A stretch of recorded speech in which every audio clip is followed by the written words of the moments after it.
কাসাস তিলাওয়াত করেছি। সূরাতুল আল কাসাস ধারাবাহিকভাবে তাফসীর করার আগে নবীজির হাদিস থেকে কিছু কথা বলবো, তারপরে কোরআনে ঢুকবো। কারণ কোরআন বড় না হাদিস বড়? জোরে কম। সন্দেহ আছে আপনাদের? তো সন্দেহ মুক্ত কথা তো হবে, সন্দেহ মুক্ত আওয়াজে। কোরআন বড় না হাদিস বড়? ওয়ান পাস না করে টুতে ভর্তি হওয়া যায়? হাদিস হলো ওয়ান, কোরআন হলো টু। এই জন্য আমি প্রথমে হাদিস নিয়ে কিছু আলোচনা করব, এরপরে ইনশাআল্লাহ পরীক্ষা দিয়ে পাস করে ক্লাস টুতে উঠবো, অর্থাৎ কোরআনে ঢুকবো। যেহেতু পোস্টারে তাফসীরুল কোরআন, ইনশাআল্লাহ কোরআনের তাফসীর শোনাবো। একদিনে আর কতটুকু শোনাবো? আল্লামা শাহিদ রাহমাতুল্লাহি আলাইহি তিনি পবিত্র কোরআনুল কারীমের তাফসীর লিখেছেন, এক একটা ভলিউম এমন মোটা, তার তাফসীরের ভলিউমের সংখ্যা হলো 1000। কোরআন শরীফের তাফসীর লিখছে কয় খণ্ডে? 1000 খণ্ডে, এক একটা খণ্ড এমন মোটা মোটা। উনি এই এত মোটা মোটা 1000 ভলিউমের তাফসীর আরবি ভাষায় লেখার পর ভূমিকায় তিনি লেখেন যে আমার প্যাডের ভিতরে যেই পরিমাণ তাফসীরের জ্ঞান আছে, সেই জ্ঞানের তুলনায় আমার 1000 ভলিউমের লিখিত তাফসীর হলো যেন একটা ফোঁটা এখনো ভিতরে রয়ে গেছে তাফসীরের মহাসাগর। তাফসীর কত অথই সাগর, এক রাতে আপনাদের আর কতটুকু শোনাবো? আল্লাহ যতটুকু তৌফিক দেন তার চেয়ে বাইরে যাওয়া সম্ভব না। তাহলে প্রথমে আমরা ওয়ানে ভর্তি হই, অর্থাৎ হাদিস নিয়ে আলোচনা করি। ইনশাআল্লাহ অল্পক্ষণের মধ্যেই ক্লাস করতে উঠবো, কোরআনে যাব। এরপরে ওই অন্ধ শিল্পীর মনোমুগ্ধকর কণ্ঠে আমরা আবেগ আপ্লুত ভাষায় পরিবেশিত গজল শ্রবণে আনন্দ উপভোগ করে আমরা আজকের মতো আল্লাহর কাছে নিজেদের মনের আবেগগুলো ব্যক্ত করে আখিরি মুনাজাত শেষে বাড়ি ফিরবো ইনশাআল্লাহ। সবাই একমত হতে পারি? আল্লাহ আমাদের কবুল ফরমান। আল্লাহ আমাদের সকলকে তৌফিক দান করেন। এই নিয়ে দাঁড়িয়ে রয়েছে, একটু বসার জায়গা দেন, আমার কষ্ট হয়, মাথা ব্যথা করবে, পরে আবার ফার্মেসি গিয়ে ট্যাবলেট কিনা রাখবে। মাশাআল্লাহ। আচ্ছা, আপনারা বিরক্ত হন? কথা বলা যাবে তো ইনশাআল্লাহ? শোনেন, দুনিয়ায় আমরা আছি, মরণ লাগবে। মরণটাই আমাদের শেষ নয়। আবার একদিন হাসরের মাঠে আল্লাহর সামনে আমাদের উঠতে হবে, এই বিশ্বাস সকলের আছে কিনা? যদি এই বিশ্বাসের বিন্দু বিসর্গ দুর্বলতা থাকে, মুসলমানের কাতারে সে থাকবে না।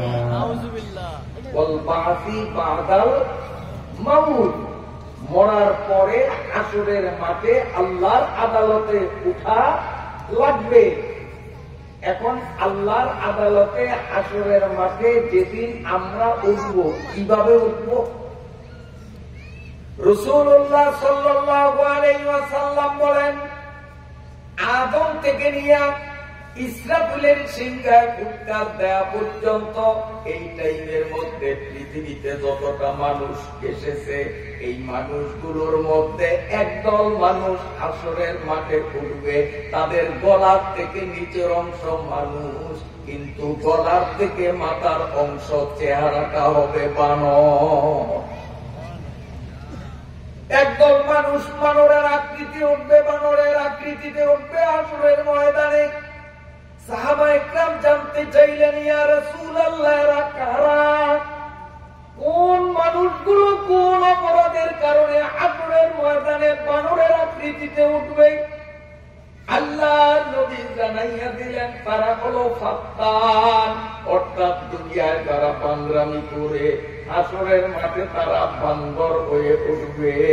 বলবেন পান্দ্রামি বুঝলাম না, অর্থাৎ শরীয়ত নিয়া চা খাওয়াইতে হইলে কিছু শুরু করতে হইবে, খাওয়াইয়া লাস্টে আমি আর না হইলে বা আম্মা বা কারণ দেখলেন যে জেনারেটর চালাইছি ডিস্টার্ব হয়, কারণ আবার চা খাইলে সেই ডিস্টার্ব হইল, তো জেনারেটর চালাইলাম কি জন্য।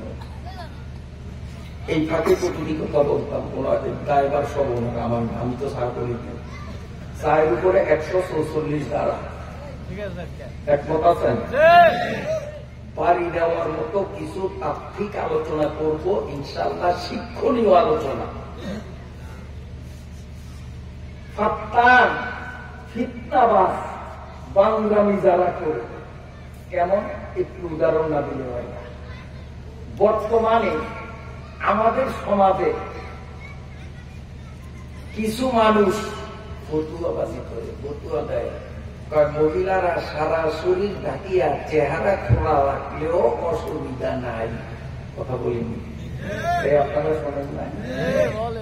অথচ একটা মহিলা মানুষের সারা শরীরের মধ্যে তাকে চয়েস করার মতো গুরুত্বপূর্ণ অঙ্গই হলো তার মুখমণ্ডল।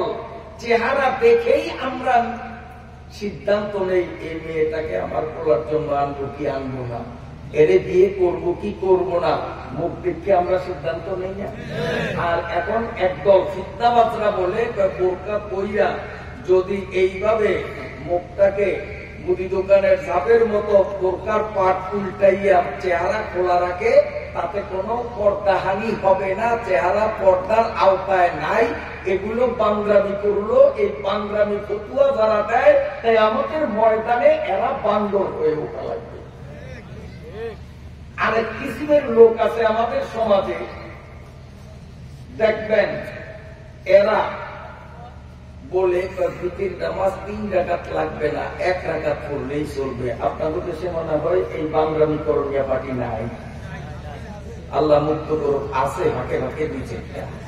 এরা বলে ভিতির নামাজ 3 রাকাত লাগবে না, 1 রাকাত পড়লেই চলবে। এই যে বাংলামি করলো শরীয়ত নিয়া, রমজান মাস আসলে দেখবেন তারাবি 20 রাকাত লাগবে না, 8 রাকাতই যথেষ্ট। আছে না না? রাসূলুল্লাহ সাল্লাল্লাহু আলাইহি ওয়াসাল্লাম নিজে শবে বরাত উদযাপন করেছেন। দুনিয়ার মুসলমান নারী পুরুষকে শবে বরাত উদযাপনের জন্য উৎসাহিত করেছেন, সহিহ হাদিস দ্বারা প্রমাণিত। কিন্তু একদল মৌলবীরা বাংলামি ফতুয়া দেয়, শবে বরাত বলতে ইসলামে কিছু নাই। আছে না না? এই লোকগুলোকে আমাদের ময়দানে বান্দর হয়ে উঠবে। এই মানুষগুলোকে আমাদের ময়দানে বান্দরের আকৃতিতে উঠবে, কারণ এরা উম্মতের মধ্যে ফিতনা ছড়ায়। আবার ইদানিং কালে একদল বান্দরামি শুরু করছে, নিজেদেরকে পরিচয় দেয় আমি তবলিগের কর্মী, অথচ আমরা জানি তবলিগের উসুল হলো 6টা, কলেমা, নামাজ, তারপরে কলেমা, নামাজ, তারপরে একামুল মুসলিমিন, তারপরে শরীয়ত, তারপরে তাবলীগ, এই 6টা উসুল। কিন্তু এই বাংলামি যারা করে, এরা 6 উসুলের মধ্যে 2 উসুল বাদ দিছে। এরা ইলম ও জিকির এইটা বাদ দিছে, একরামুল মুসলিমিন এইটা বাদ দিছে। তাহলে তাবলীগ হইতে হলে উসুল লাগবে 6টা, তুই তো 2টারই মাইনাস করলি, তো কোন গাধায় বলছে তুই তাবলীগ করো?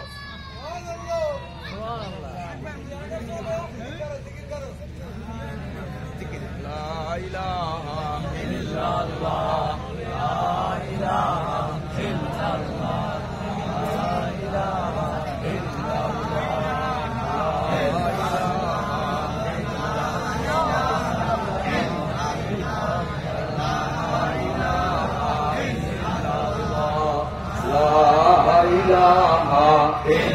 ইল্লাল্লাহ, লা ইলাহা ইল্লাল্লাহ, মুহাম্মাদুর রাসূলুল্লাহ। আরেক কিসিমের বাংলামি আছে, কোমনি আপনারা বেজার না, আপনারা কইেন না, আমি বলবো, আপনারা খালি আমার দিকে তাকায় থাকেন। বক্তায় কয় চুপ থাকে, আর কয় না। আর শ্রোতারা কয় এই আল্লাহ, এরকম কি দেখছেন আপনারা? হ্যাঁ, আমি দেখছি। এই একটা বাংলামি। এইটাও বান্দরামি। কিয়ামতের ময়দানে বান্দর হইয়া উঠা লাগবে। তার কারণ বক্তায় বলে লা ইলাহা, এরা বাংলা অর্থ কি? আল্লাহ বলতে কিছু নাই। তো বক্তায় কয় আল্লাহ বলতে কিছু নাই, লা ইলাহা। শ্রোতারা সাথে সাথে প্রতিবাদ জানায়, ইল্লাল্লাহ, ও বক্তা তোর কথা মানি না, আল্লাহ একজন আছে। তাহলে শ্রোতারা সব ইমানদার আর বক্তা হইল বান্দরা। বান্দরামি করলো, এইটা কিয়ামতের ময়দানে বান্দরের আকৃতিতে উঠবে, কারণ সে আল্লাহর অস্তিত্বকে অস্বীকার করছে। এই জন্য বক্তা শ্রোতা উভয় পুরাটা বলতে হবে। বলেন লা ইলাহা ইল্লাল্লাহ, লা ইলাহা ইল্লাল্লাহ, লা ইলাহা ইল্লাল্লাহ। তাইলে আর বান্দরামি হইল না। আর যদি আমি বলি লা ইলাহা ইল্লাল্লাহ আর আপনারা বলেন ইল্লাল্লাহ, এইটাও আমি একটা বান্দরামি করলাম, নাউযুবিল্লাহ। কিয়ামতের ময়দানে আল্লাহর আদালতে বান্দর হইয়া উঠবে। 2 নম্বর, আল্লাহ আর রাসূল বলেন একদম মানুষ হাসরের মাঠে শুয়োরের আকৃতিতে উঠবে। গলার থেকে নিচের অংশগুলো হলো মানুষ, আর গলার থেকে মাথার অংশটা শুয়োর। সাহাবা একরাম জানতে চাইলেন, ইয়া রাসূলুল্লাহ, এরা কারা? এদের পরিচয়টা কি? একটু যদি ক্লিয়ার করেন, আমরা এই দলে থাকতে চাই না। আপনারা থাকতে চান? কিয়ামতের ময়দানে বান্দর শুয়োর হইয়া উঠব, রাজি আছেন? রাজি আছেন না? সাহাবারাও বলেন, হুজুর একটু ক্লিয়ার করেন, তাহলে আমরা যেন এই দলে না থাকি। আমরা এখন থেকেই প্রস্তুতি নেব। আল্লাহর পয়গম্বর বলেন, ইসলামী শরীয়তের মধ্যে সুদ যে হারাম, এই কথাটা জানার পরেও আমার যেই উম্মত, নারী পুরুষ, ধনী গরিব, আলেম মূর্খ মাস্টার, যেই ব্যক্তি জানে সুদ খাওয়া হারাম, জানার পরেও যদি সুদ খায়, আমি নবী জানাইয়া দিলাম কিয়ামতের ময়দানে শুয়োরের আকৃতিতে উঠবে। এই কিসিমের লোক আল্লাহর বদলে বেদুরিয়ায় হয়তো না। নামাজ পড়তে পড়তে কপালে দাগ পড়াইয়া দিছে, তাহাজ্জুদ আউয়াবিনের সাত বাদ দেয় না। তারপরেও কিয়ামতের ময়দানে ওই নামাজি হাজী সাহেব, ওই আবেদ সাহেব শুয়োরের আকৃতিতে উঠতে হবে, কারণ সুদ হারাম, জানার পরেও সুদ খাইছে। এই কারণে কিয়ামতের ময়দানে তাকে শুয়োরের আকৃতিতে উঠানো হবে। বন্ধুরা আমার, ওই যে বলতেছিলাম একদল ইদানিং কালে বান্দরামি, নতুন বান্দরামি শুরু করছে। নিজেরে পরিচয় দেয় তাবলীগওয়ালা, অথচ তাবলীগের 6 উসুলের 2 উসুলই তারা বাদ দিছে। একটা বাদ দিল, এলেম ও জিকির নিজেরা জিকির করে না। আর এতদিন পর্যন্ত মিম্বরে বসিয়া তারা বলছে এলেম ও জিকির হাসিল করার তরিকা ফাজাইলে এলেম তালিমের হালকায় বসিয়া শিখব, মাসাইলে এলেম আলেমদের কাছে যাইয়া শিখব। এমন বয়ান করছেন হাসিল করার তরিকা। কিন্তু বর্তমানে ওই বান্দর গুলো বলতেছে তাবলীগে আবার আলেমদের কি, তাবলীগে কোন আলেম লাগবে না। এগুলো বান্দরামি শুরু করলো। হাসরের ময়দানে বান্দরের আকৃতিতে উঠবে। ইকরামুল মুসলিমিন, এই পয়েন্ট তো বাদ দিল। ইকরামুল মুসলিমিন মানে মুসলমানদের সম্মান করা। গোটা দুনিয়ার মানুষ দেখলো নায়েবে রাসূল, ওরাসাতুল আম্বিয়া, আলেম। এই যে আমার সামনে চাদর পরা মুরব্বী, কেমন বুড়া মানুষ, আমি নিজে ভিডিও দেখে চোখের পানি রাখতে পারলাম না। টঙ্গী মাদ্রাসার ছোট্ট ছোট্ট ছাত্রদেরকে ওই দুষ্ট বান্দরের দ্বারা পোলাপান গুলো এক জায়গায় জড়ো কইরা কয়, তোদের পিটাইব না, তোদের পিটাইলে আমাদের বদনাম হয়, তোদের শিক্ষকদের সাইজ করব। পোলাপান গুলো এক জায়গায় দিয়া এই মুরব্বীর মতো বড় ডুন্ডুল বুড়া একজন মাওলানা সাহেব, এই মাওলানা সাহেবের মাথায় এমন জোরে বাড়ি মারছে, মাথাটা ফাটিয়া লাল রক্তে হুজুরের জামা লাল হইয়া গেছে, এরপরেও হুজুরের মাইর দেওয়া তারা বন্ধ করে নাই। এইটা বুঝি তোরে তোর তাবলীগের একরামুল মুসলিমিনে শিখাইল। তুই কিসের তাবলীগওয়ালা? তাবলীগের নামে ফিতনাবাজ। কি বলেন ঠিক না? তুই তাবলীগ শব্দ মুখে উচ্চারণ করার অধিকার নাই, কারণ ছয় উসুলের এক উসুল আলেমদের বাদ দিলি, একরামুল মুসলিমিন বাদ দিয়া আলেমের মাথা পাঠাইলি, আলেমদেরকে হত্যা করলি। তুই কোনদিন তাবলীগওয়ালা হইতে পারস না। তুই ফাত্তান ফিতনাবাজ। হাসরের ময়দানে বান্দরের আকৃতিতে উঠবি, আর সুদূর গুলো হাসরের ময়দানে শুয়োরের আকৃতিতে উঠবে। নাউযুবিল্লাহ। আমার কথায় আল্লাহর নবী বলেন, এ আমার সাহাবীরা, কিয়ামতের ময়দানে একদল মানুষ অন্ধ হয়ে উঠবে। অন্ধ, চোখে দেখবে না। রব্বি লিমা হাসারতানি আ'মা ওয়া কাদ কুনতু বাসীরা ক্বালা কাদ উতি ক্বালা কাদ আতাতকা আয়াতুনা ফানাসিতাহা ওয়া কাযালিকাল ইয়াউমা তুনসা। আল্লাহর নবীও বলেছেন, কোরআনের সপক্ষে সাক্ষ্য দিচ্ছে কোরআন শরীফের 16 নম্বর পারা সূরা তাহার মধ্যে আল্লাহ রাব্বুল আলামিন নবীর কথাকে সত্যায়ন করেছেন। কিয়ামতের ময়দানে একদল মানুষ অন্ধ হবে, তাদের দৃষ্টি শক্তি থাকবে না। তারা বলবে, মাবুদ আমি তো অকান্ত বাসীরা, চক্ষুষ্মান ছিলাম, আমি অন্ধ কেন? আল্লাহ বলবেন, কাযালিকা আতাতকা আয়াতুনা ফানাসিতাহা ফাকাযালিকাল ইয়াউমা তুনসা। দুনিয়ায় যখন ছিলি, আলেমরা গলাবাজি করিয়া তোরে কোনটা হক কোনটা না হক বুঝাইয়া দিছে। আমার কোরআনের আয়াত খুলিয়া খুলিয়া হক বাতিল বুঝাইয়া দিছে। তারপরেও তুই কেন হকের পক্ষ নিলি না, বাতিলের পক্ষ নিলি? এই কারণে আমি আল্লাহ তোরে অন্ধ বানাইলাম।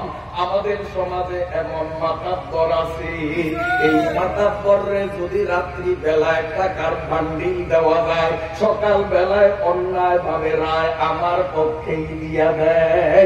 ঘুষখোর বিচারক আপনাদের বেদুরিয়ায় নাই? রাইতে টাকা খাইয়া অন্যায় ভাবে রায় দেয় এমন বিচারক আছে নি?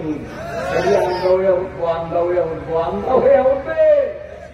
অন্যায় ভাবে যারা সালিশ ব্যবস্থা করবে, হককে ঠকাবে না হককে জিতাবে, স্বর্ণের অক্ষরে লিখে রাখুন, কিয়ামতের আদালতে অন্ধ হয়ে উঠবে, চোখে জ্যোতি থাকবে না।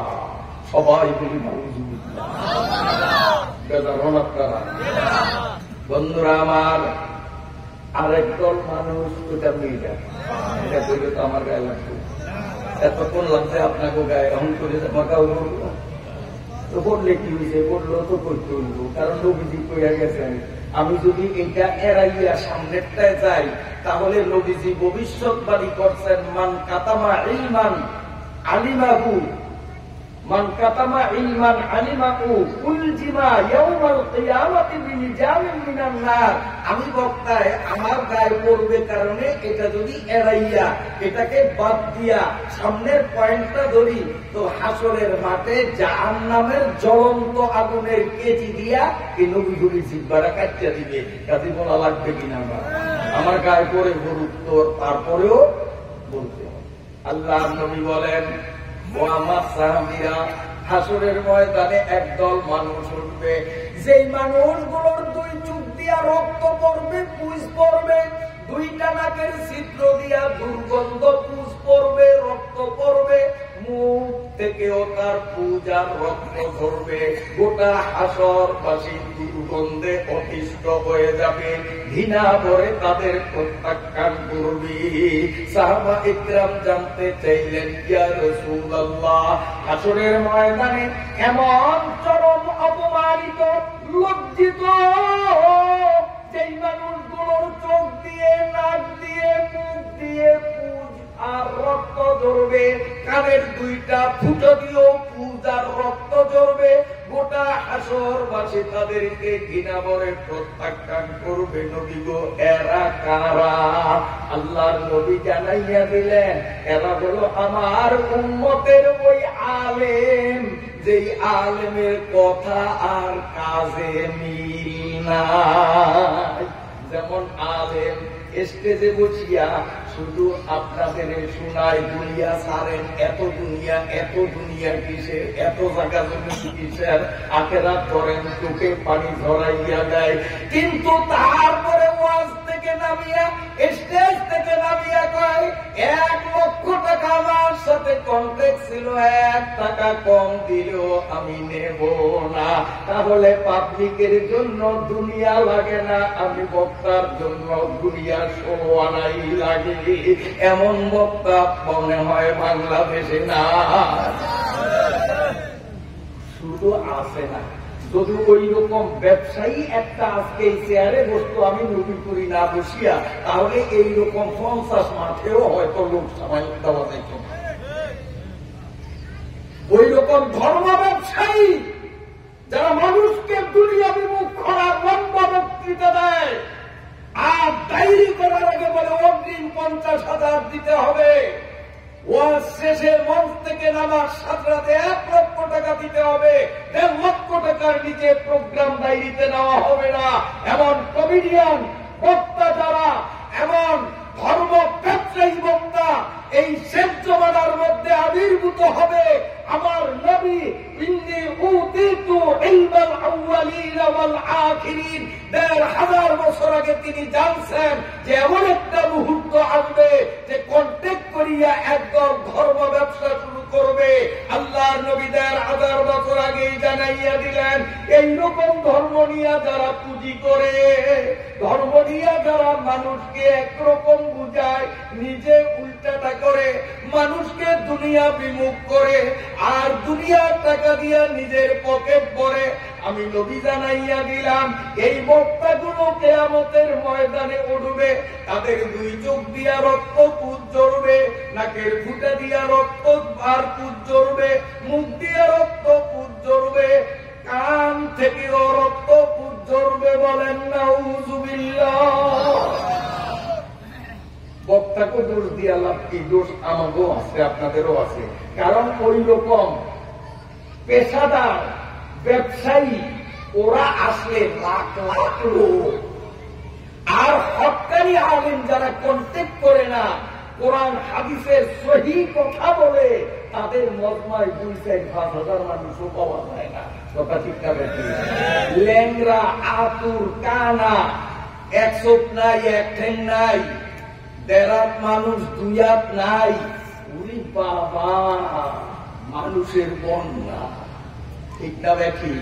এখন ওয়াজের মাহফিল, তাফসীর মাহফিল গুলো একটা বিনোদনের কেন্দ্রে পরিণত হয়েছে। হক্কানি উলামায়ে কিরাম যারা 18-20 বছর কোরআন নিয়ে গবেষণা করে, লেখাপড়া করে, কোরআনের তত্ত্ব জ্ঞান উদ্ঘাটন করেছে, সেই উলামায়ে কিরামদেরকে বানায় বিশেষ অতিথি, আর 1.5 ইঞ্চি ওইটারে বানায় প্রধান অতিথি। বুম মারলে ওর থেকে আলিফ বাহির হইবে না। এগুলি তাফসীর মাহফিল নয়, এগুলো আল্লাহর কোরআনকে অবমাননার কামিল। বন্ধুরা আমার, মদিনার পয়গম্বর সাল্লাল্লাহু আলাইহি ওয়াসাল্লাম বলেন, হাসরের মাঠে একদল মানুষ উঠবে, এই মানুষগুলো অবস্থা হবে এমন, এদের গায়ে যে পোশাক থাকবে, এই পোশাক গুলোর মধ্যে ধাউ ধাউ ধাউ ধাউ করে লেলি আর অগ্নি শিখা জ্বলতে দেখা যাবে। এই মানুষগুলোর পরিধেয় বস্ত্রগুলো হবে আগুনের।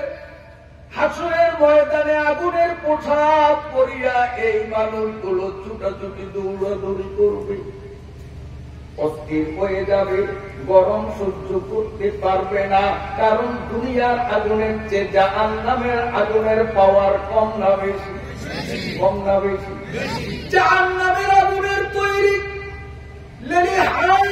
অগ্নিযুক্ত বস্ত্র পরিহিত এই মানুষগুলো আসরের ময়দানে দিক বিদিক ছুটাছুটি করতে দেখা যাবে। সাহাবারা জানতে চাইলেন, হুজুর এই অভিশপ্ত মানুষগুলো কারা, একটু কি বলবেন? আল্লাহ নবী বলেন, এরা আর কেউ না, আমার উম্মতের মধ্যে এমন কিছু লোভী মানুষ, যেই মানুষগুলো টাকা খাইয়া মিথ্যা সাক্ষী আদালতে দাঁড়াইয়া দেয়। মার্ডার কেসের আসামি মুখে বানাইছে 1 নম্বর, অথচ যেদিন মার্ডার হয়েছে সেই দিন সে বলাই ছিল না, ছিল চিটাগাং, তারপরেও তারে 1 নম্বর আসামি বানায়।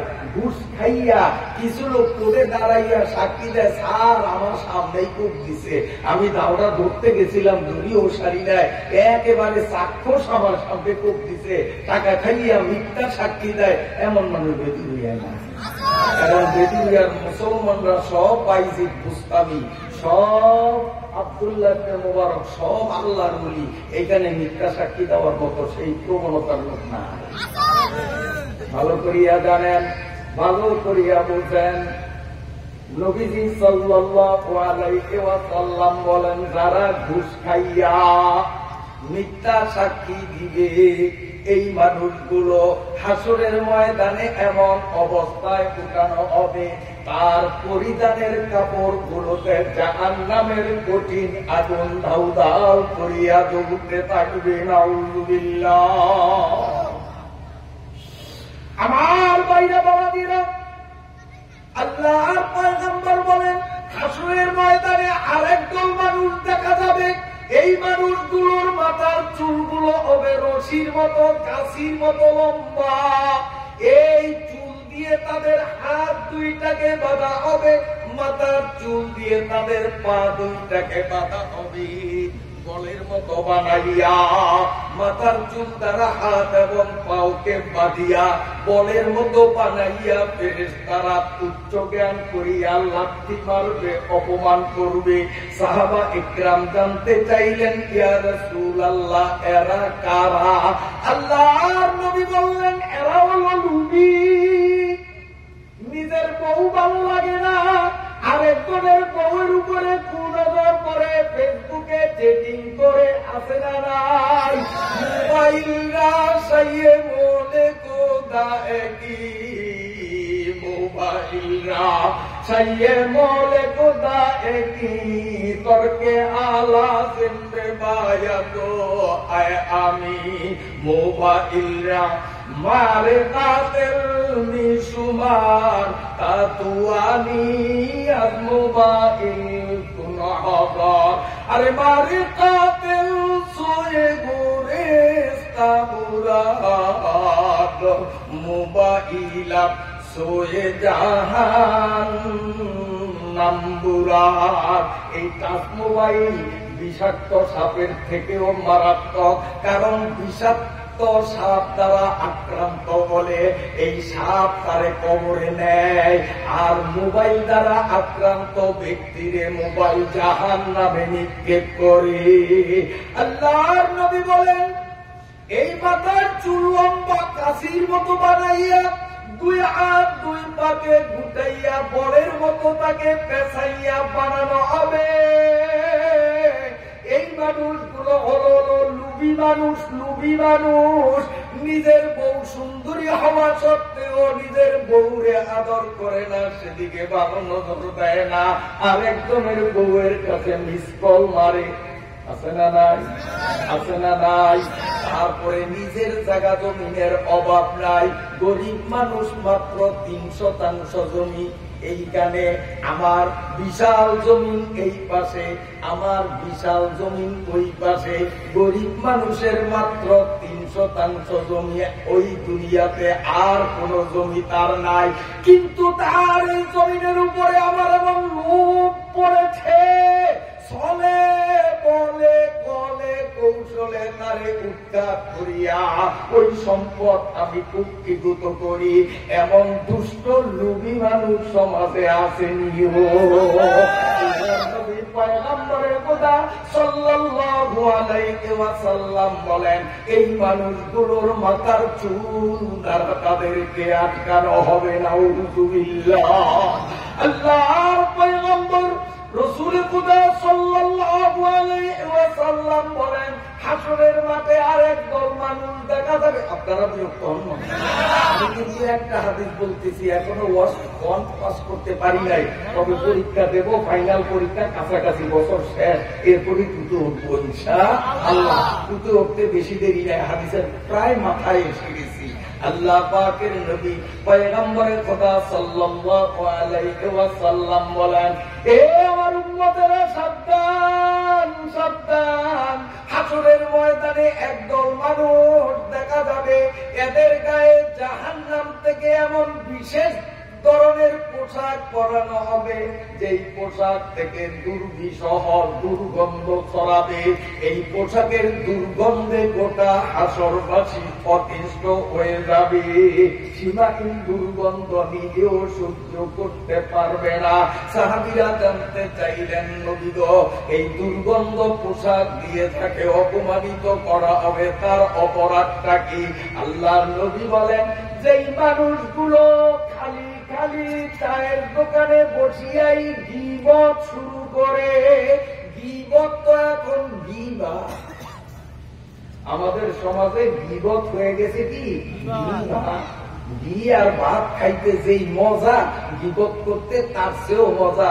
আর গীবতটা শুরু করি কেমনে তো ভাই, না কইও পারি না, কইলে গীবত হয়ে যায়, তুই একটু শোন। এইটা হলো ভূমিকা, মনে হয় যে ভূমিকা দিলেই গীবতটা হালাল হয়ে গেছে। শোনেন হাদিসে কোন দিক যাবো, আসলে আপনারা কি লম্বা হাদিস, এক অংশ বলি ওই হাদিসটা, আরেকটা হাদিসের এক অংশ, পুরো হাদিস না, এক অংশ বলি।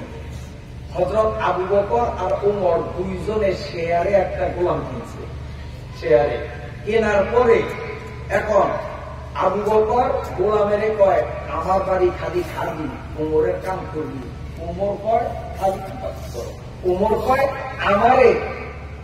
আমারে কোনো কাম করতে হবে না, আস্তে আস্তে কোনো কাম করতে হবে না, আমার বাড়ি খাবি, কাম করবি আবু বকরের বাড়ি। এখন গোলাম এই বাড়ি তো কাম নাই, ওই বাড়ি তো কাম নাই, এনো খাওয়ান ও এনো খাওয়ান, খাইতে খাইতে এটা একটা ভুলিয়া ফার্মের ব্রয়লার মুরগার মতো হয়েছে, স্বাস্থ্য হয়ে গেছে। কারণ কোনো কাম কাজ নাই, গোলামের কাম হলো কাজ করা। আবু বকর কয় কোনো কাম নাই, খালি খাবি। উমরকে আমার বাড়িতেও কাম নাই, কাম যা সব আবু বকরের বাড়িতে, তুই খালি খাবি। ও এইখানেও খাওয়া, এইখানেও খাওয়া, খাইতে খাইতে খেয়েছে। তোলার পরে একদিনের ঘটনা, পুরো ঘটনা বলতে পারলাম না, একবার রাষ্ট্রে দিয়ে বলি। এইটা হলো শুরুর ঘটনা, একবার এবার শেষে নিয়ে যাই, মাদেরটা আপাতত বাদ রাখলাম। এই গোলামের নিয়া সফরে রওনা দিছে। তখন গোলামে নবীজির হুজুর, দুই মালিকের গোলাম, এক মালিকেরও খেদমত আমার কপালে চলে নেয়, কি করতাম হুজুর, আমার মনে দুঃখ, কোন মনিবের খেদমত করতাম না। হুজুরকে আজকে একটা ব্যাপার আছে, কি কাজকে তো আমরা সফরে যাবো, আবু বকরের গাঠটিটাও লোভী, ওমরের গাঠটিটাও লোভী, তোমরা আর তোর তো থাকবই, ইল্লা ভাববি না গাঠটি কায় মোড়া কা, আমি আড়াই মজা অবস্থা দুনিয়া দিয়ে দৌড়, আর এই বুঝি এই মানসিকতা আরেকটা বালি, সে বুঝি আমি পারবো না, বুঝু পারবো কথা। আজ মালিকের খেদমত করতে হবে, গাঠটি দোনোজনের চাই। কিন্তু হযরতে আবু বকর রাদিয়াল্লাহু তাআলা নিজের এক বগলের নিচে নিজের গাঠটি লইলেন, আর গোলামের গাঠটিটা টান দিয়া এইভাবে লইলেন, গোলাম রে আমার গাঠটি টানতে পারবি না, তোরও গাঠটি টানতে দিব না, তোর গাঠটি আমি নেব। হযরতে ওমরও নিজের গাঠটি বগলের তলে রাইখা আবু বকরের বগলের নিচ থেকে গোলামের গাঠটি টানে, কয় গাঠটি আমি নেব, আপনি মুরব্বী, আপনারে নিতে দেব না। এই ছিল সাহাবায়ে কেরামদের একরামুল মুসলিমিন। আর আমাদের একরামুল মুসলিমিন হইল ছায়া ছায়া বাচ্চা বাচ্চা মুরুবি বুড়া যে এমনি আসতে পারে না, এইরকম আলেমদের মাথার বাড়ি দিয়া মাথা ফাটাইয়া রক্ত ঝরাইয়া তারা তাবলীগের খাস মুরুবি হয়ে যায়। জোরে কন্যা উঁচু ওই শয়তানের দল তাবলীগের কথা। আমার ভাইরা বাবাজিরা ভালো করে শুনেন, এইবার রাত্রিবেলা খাওয়া দাওয়া শেষ, গোলামটা হুজুর গাড়ি টানিয়াও তো খেদমত করতে পারলাম না, কি করি? আল্লাহ নবী বললেন তাহলে রাত্রে আবু বকর আর ওমর, কারণ আমাদের কাফেলার সভাপতি আবু বকর, কেশিয়ার হলো ওমর, সবাই রাত্রে যখন ঘুমাইবে সভাপতি আর কেশিয়ার দুইজনে আজকের খরচের যোগ হিসাব নিকাশ করবে। পাশে দাঁড়াইয়া তুই একসাথে বাতাস দিবি, তাহলে দুই মালিকের গায়ে তোর পাখার বাতাস লাগবে। দুই মালিকের খেদমত করতে পারবি, এইটা তো সুন্দর, একসাথে দুই মালিকের খেদমত করবো। এখন ওনরা দুইজনে বসছে হিসাব নিকাশ করত, ও আইসে বাতাস করার জন্য। বাতাস উমরের রেকর্ড, উমরের না বাতাস যা করবি সব আবু বকরের রেকর্ড। শেষ পর্যন্ত বাতাসও করতে পারলো না। এখন কি করবে? প্রত্যেকে যখন পাখা খাইলে নিয়ে গেছে, পাঁচতে বসে রয়েছে, খাইয়া তো বলছে অনেকদিন কাম কাজ নাই, ঘুমা ঘুমা। এদিকে আবু বকর ওমর দুজনে হিসাব করে, হিসাব করতে করতে ওমরে কয় আবু বকর, ভাইজান কি আমরাও কাম করাম না, আমিও কাম করাই না, খালি মাগনা মাগনা খাইয়া শরীরটারে কেমন খুলেছে, বাতাস করতে দিলাম না, খেদমত নিলাম না, তো অত 2-4 রাকাত নামাজ পড়িয়া তারপরে শুতে পারতো। এমন আমিষিয়া হয় 2-4 রাকাত নামাজ পড়তে পারতো না, কেন্দ্রীয় নাকটা নিয়ে ঘুমাই থাকছেন। আবু বকর শুনিয়া কোনো কিচ্ছু করে মেসেজ করে দিচ্ছে। সকালবেলা যখন নাস্তা হবে সবাই দস্তরখানে বসছে, আল্লাহ নবী সাল্লাল্লাহু আলাইহি ওয়াসাল্লাম ওই গোলামকে বলে, গোলাম আজকে খাদিম তুমি দিবা, তবে খাদিম যে দিবা তুমি আবু বকরের প্লেটে আর ওমরের প্লেটে গোস্ত দিবা না, শুধু রুটি দিবা, আর বাকি সবার প্লেটে গোস্ত দিবা, রুটিও দিবা। রসুলের হুকুম, গোলাম তাই করছে। এখন আবু বকর ওমরে কয়, এই যান দেখছেন কি নিমক আরামের নিমক আরাম, ওরে মাগনা মাগনা খাওয়াইয়া ফুলেয়া ভালাইলাম, তারপরে দেখছেন আমাদের সাথে কি আচরণ করলো, সবাইকে রুটিও দিল গোস্তও দিল, আর আপনারা আমার এক শুধু রুটি দিছে, গোস্ত দেয় না।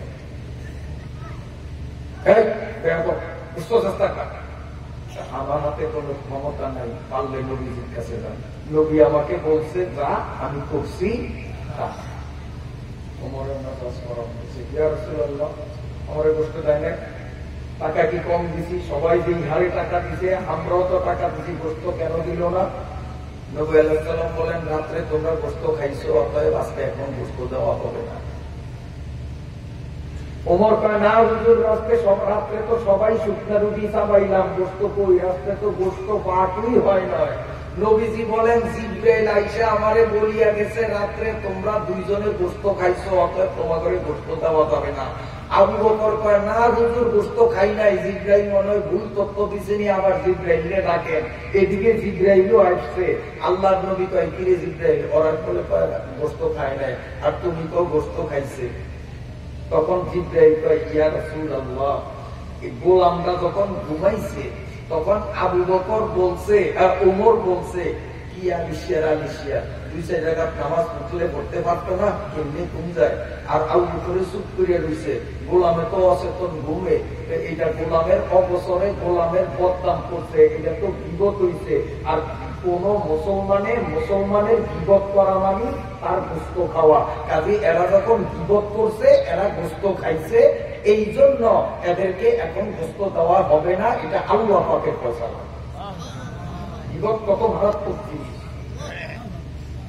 বন্ধুরা আমার। আল্লাহ পাকের নবী পয়গম্বর খোদা সাল্লাল্লাহু সাল্লাম বলেন, হাসরের মাঠে একদল মানুষ উঠবে যাদের দুইটা হাত থাকবে না, বগল থেকে একবার বোঝা, দুইটা পাও রানের বোঝার থেকে নাই, শুধুমাত্র বডিটা থাকবে, দুই হাত থাকবে না, দুই পায়ের এক পাও থাকবে না। সাহাবারা জানতে চাইলেন, নবী এরা কারা? আল্লাহ পাকের নবী বলেন, এরা হলো যারা প্রতিবেশীরে কষ্ট দেয়। এরা কারা? প্রতিবেশী। প্রতিবেশী বোঝেন না, আপনার বাড়ির পাশে সে বসবাস করে, আত্মীয় হোক অনাত্মীয় হোক, সে আপনার প্রতিবেশী। এখন ঘরের চালরা আপনি এমন কায়দায় দিচ্ছেন, আপনার চালের পানি ওই বেড়ার জানলা দিয়া ঘরের মধ্যে ঢুকে, সে যদি বলে মেয়া চালটা এমনি দিচ্ছেন, কার বৃষ্টি এইটা সমস্যা হয়, কারণটা তোর জায়গা দিছি, আমার জায়গা চাল দিছি, যেমনি মনসে এমনি দিছি, তুই পারলে কিছু করিস। আসেনি এই সমাজে এই মার্কা লোক আসেনি? এইটা প্রতিবেশীর উপকার করলো না ক্ষতি করলো?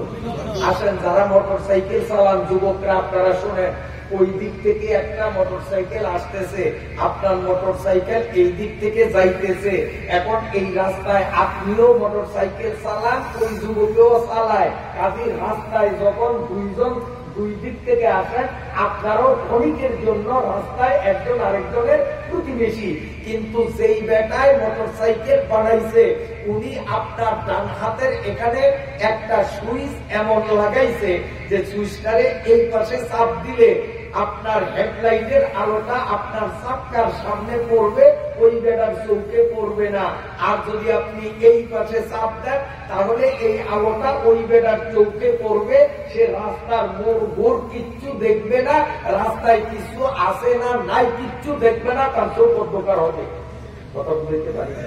কিন্তু এই বেয়াদব গুলারে কোন অফিসারে ড্রাইভিং লাইসেন্স দিছে জানি না, টিপ দিয়া বাতিটারে ডাউন করে না, বাতি আকাশে উঠাইয়া রাখে, ওই বেয়াদব আকাশে উঠাইয়া রাখে, দুর্গার কষ্ট হয়। এগুলো কিয়ামতের ময়দানে এমন অবস্থায় উঠবে, এদের হাত থাকবে না, পাও থাকবে না। তার কারণ তুমি বুড়িয়া আঙ্গুলের টিপে কেন সুইচ অন অফ করলা না? কেন তুমি হাইলু করলা না?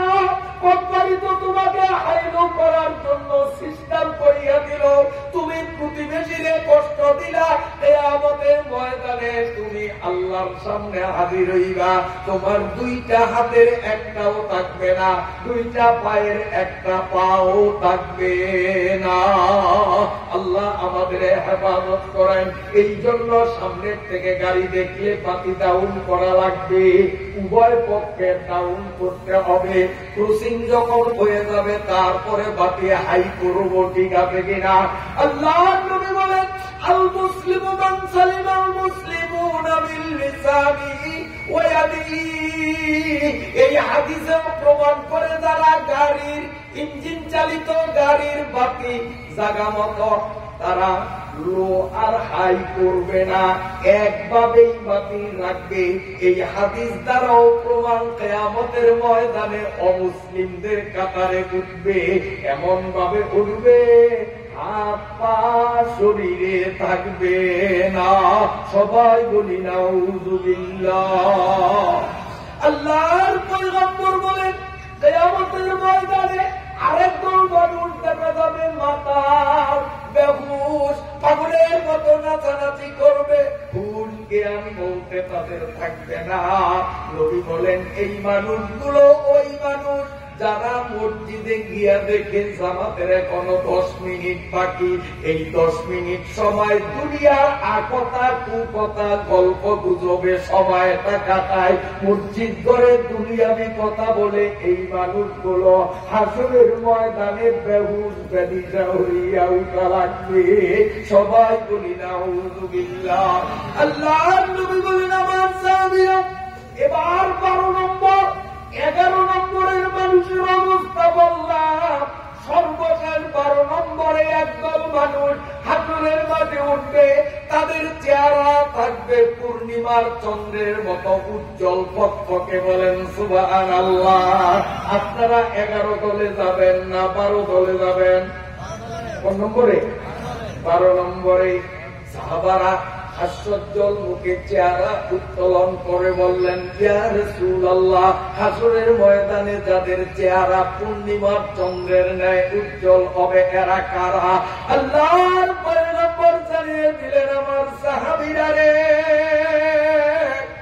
আমার যেই পুরুষ উম্মত গুলো 5 ওয়াক্ত নামাজ নিজের মহল্লার মসজিদে অথবা যেখানে নিকটে মসজিদ আছে ওই মসজিদে 5 ওয়াক্ত নামাজ মসজিদ ছাড়া পড়বে না, জমাত ছাড়া পড়বে না, নিয়মিত 5 ওয়াক্ত নামাজ যারা জমাতে পড়বে পূর্ণিমার চন্দ্রের মতো তার চেহারা ঝলমল করতে থাকবে, বিদ্যুৎ গতিতে আল্লাহ তাদের পৌঁছে রাত পার করে দিবেন।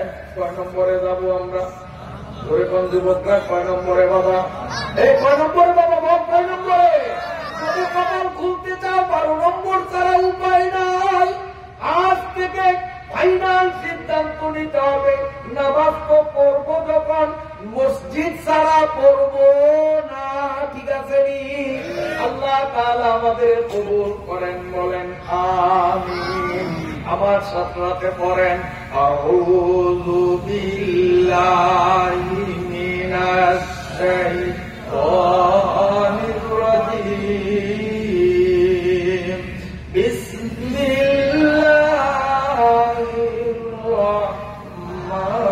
রাহমানির রাহিম,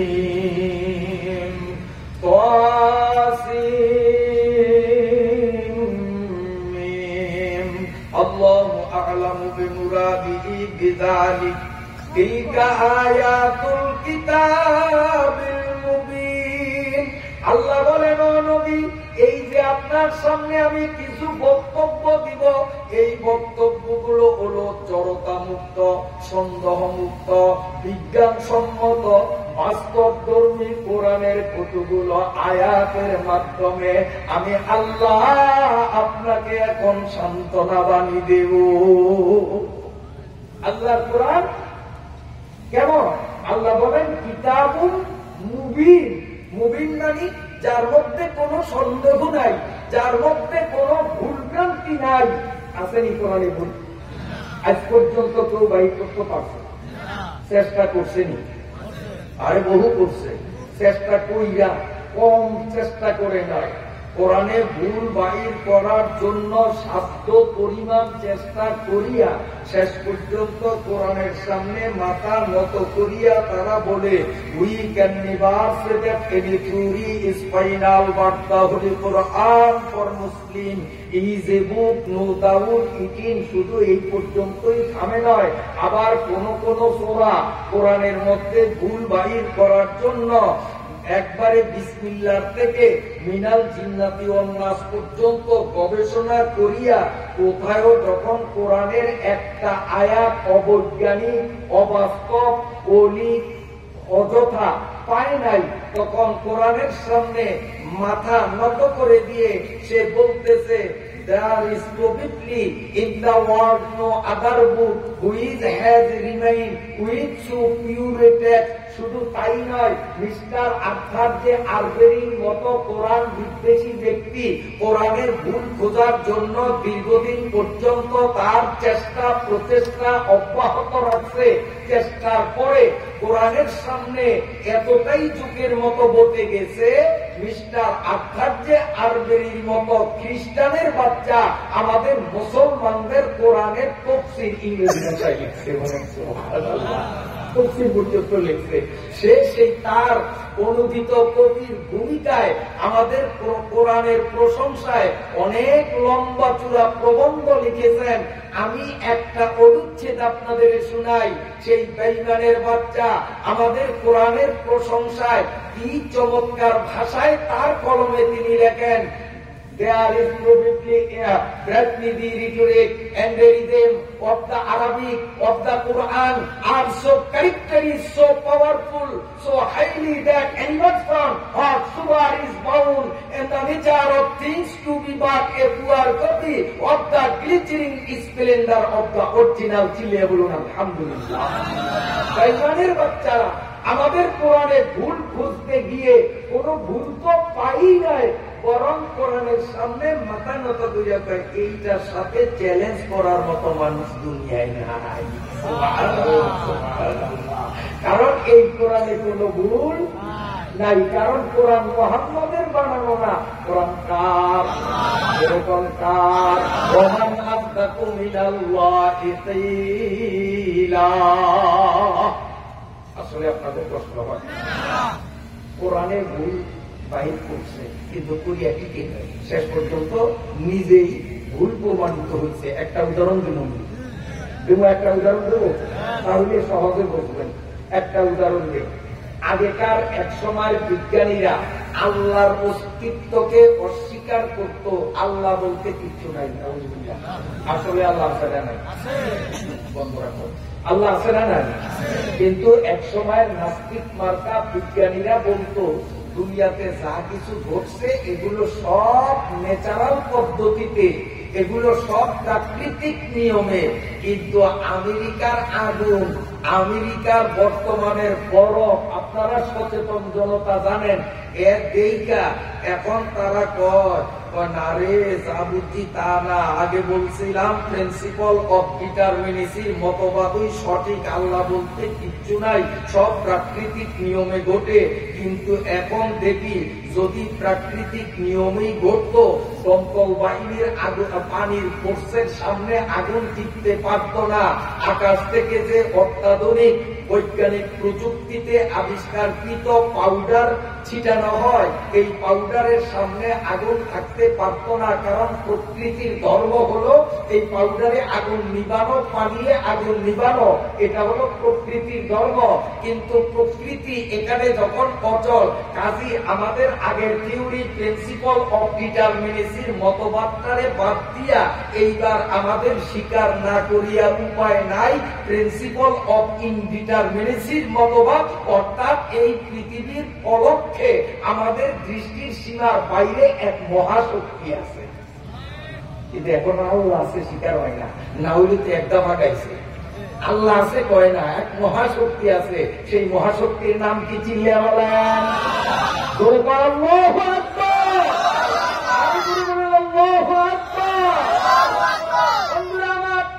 আরেকটা উদাহরণ দেব, আরেকটা উদাহরণ। আগেকার বিজ্ঞানীরা পদার্থ নিয়ে গবেষণা করিয়া পদার্থ বিজ্ঞানীরা বলছে পৃথিবীর পদার্থের মূলে রয়েছে 5টা জিনিসের সমন্বয়। বৈজ্ঞানিক পরিভাষায় তার নাম কি? অফ, তেজ, মরুদ, বোম। এগুলোর ব্যাখ্যা দেব না, কারণ ওই মানের লোকের উপস্থিতি তুলনামূলক কম। একটু মাত্র ইঙ্গিত দিলাম, এক সময়কার বিজ্ঞানীরা পদার্থ সম্বন্ধে গবেষণা করিয়া তারা বলেছে পদার্থের মূলে রয়েছে কি? অফ, তেজ, মরুদ, বোম। এই মতবাদ কিছুদিন চলছে, এই মতবাদকে মানুষ সত্য বলে গ্রহণ করেছিল।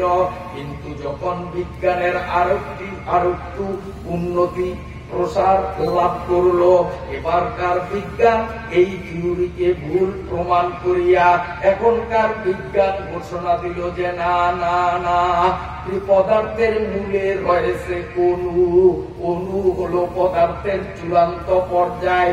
এই মতবাদকে প্রত্যাখ্যান করিয়া অণুর মতবাদকে বিশ্ববাসী গ্রহণ করলো, কারণ সায়েন্সের থিওরি। কিন্তু অণুর থিওরিও বেশি দিন টিকল না। বিজ্ঞানীরা আরো গবেষণায় যখন উৎকর্ষতার চরমে পৌঁছল, গবেষণা করিয়া তারা অণুর মতবাদকে প্রত্যাখ্যান করিয়া এবার নতুন মতবাদ প্রচার করল। না না, পদার্থের মূলে রয়েছে পরমাণু, যাকে ইংরেজিতে বলা হয় অ্যাটম। এই অ্যাটমিক থিওরিতে দুনিয়ার মানুষ বিশ্বাস করেছে, কারণ বিজ্ঞান প্রমাণ করে পদার্থের মূলে রয়েছে অ্যাটম, পদার্থের মূলে রয়েছে পরমাণু। কিন্তু দীর্ঘদিন লাস্টিং করলো না। এরপরে বিংশ শতাব্দী যখন আসলো, বিজ্ঞানীরা আরো গবেষণা করিয়া দেখলো না না, পদার্থের মূলে শুধু অ্যাটম বা পরমাণু নয়, বরং এরপরেও পদার্থের আরেকটা অবস্থান আছে, সেটার ইংরেজিতে নাম হলো ইলেকট্রিসিটি, বাংলা নাম হলো বিদ্যুৎ, আরবিতে নাম হলো নূর। এবার দেখি আমাদের কোরআন কি বলে।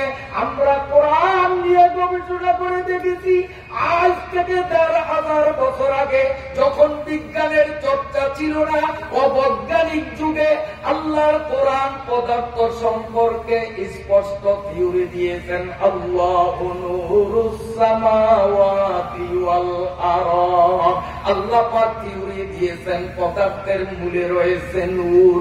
নূরের বাংলা অর্থ জ্যোতি বা আলো বা বিদ্যুৎ, ইংরেজি ইলেকট্রিসিটি।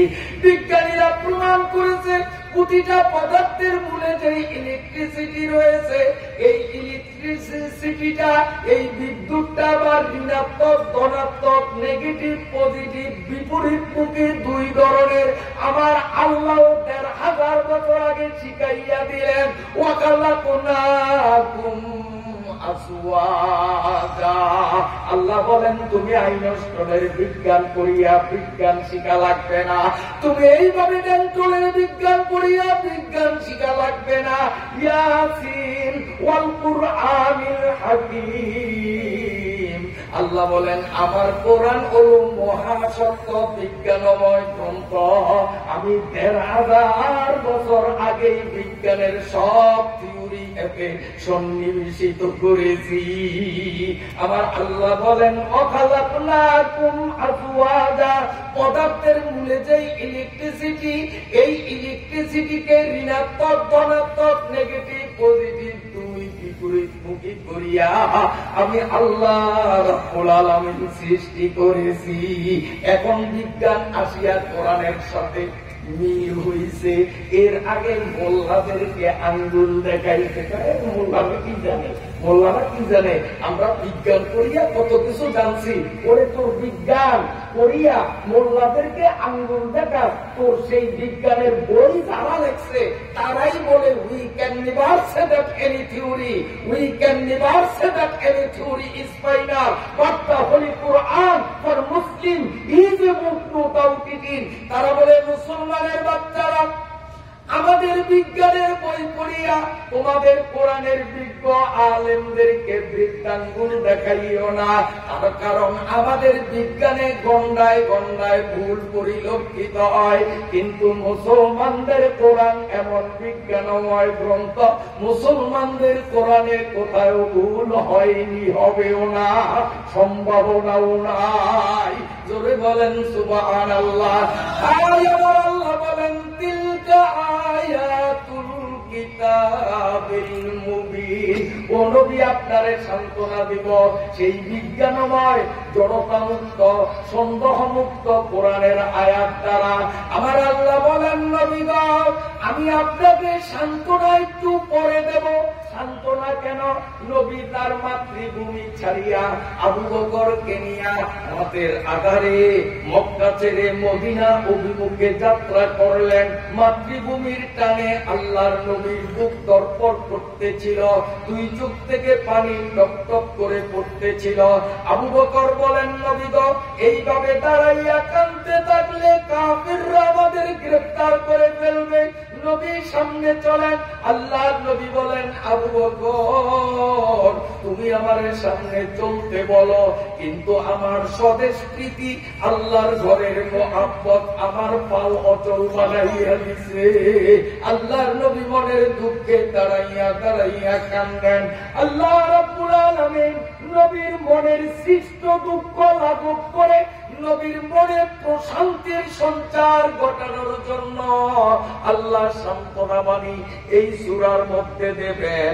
ওই সান্ত্বনা বাণী দেওয়ার আগে আমার আল্লাহ বলেন নবী গো, সান্ত্বনা বাণী একটু পরে আসবে। ভূমিকা স্বরূপ আপনার আপনারে আমি একটা কিস্সা শোনাবো, ঘটনা শোনাবো। আপনারা ঘটনা শুনতে রাজি আছেননি? আমার আল্লাহ বলেন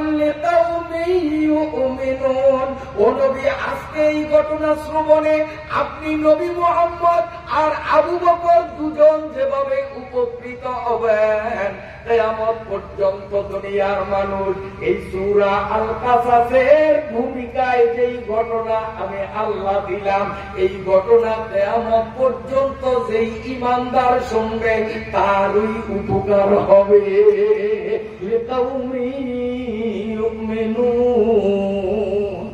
তাহলে ঘটনা শোনার দরকার আছে, কারণ আল্লাহ ক্রান্তি দিচ্ছেন, নিশ্চয়তা দিচ্ছেন যে উপকার খালি আপনার হয় নাই, যে কেউ মিনুন কিয়ামত পর্যন্ত যত মুমিন এই ঘটনা শুনবে আমি আল্লাহ ক্রান্তি দিলাম তারই উপকার হবে। সুবহানাল্লাহ।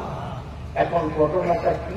ঘটনার শিরোনাম আল্লাহ দেন নাতলু আলাইকা মিন নাবাই মূসা ওয়া ফিরআউনা বিল হক।